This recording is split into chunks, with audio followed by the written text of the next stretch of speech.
Refugee Youth Power Movement 2023 had catered to 23 refugee youth high school students in the Providence area, and we had the great honor of partnering with the Foundation for Family and Community Healing, who had a relationship well-being module, which had a great impact on our youth who either have very traumatic backgrounds or have gone through very tough times in life.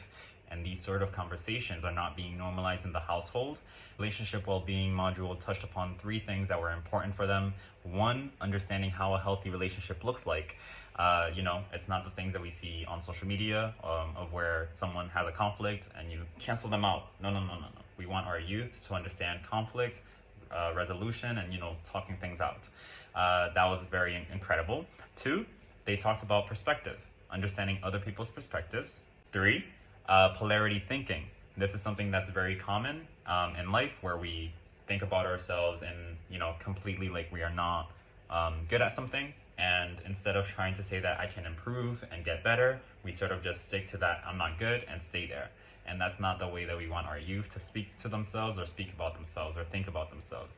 And so that was also an impactful topic for our refugee youth. And I want to say thank you to the Foundation for Family and Community Healing for partnering with Refugee Youth Power Movement, and we look forward to continuing our relationship.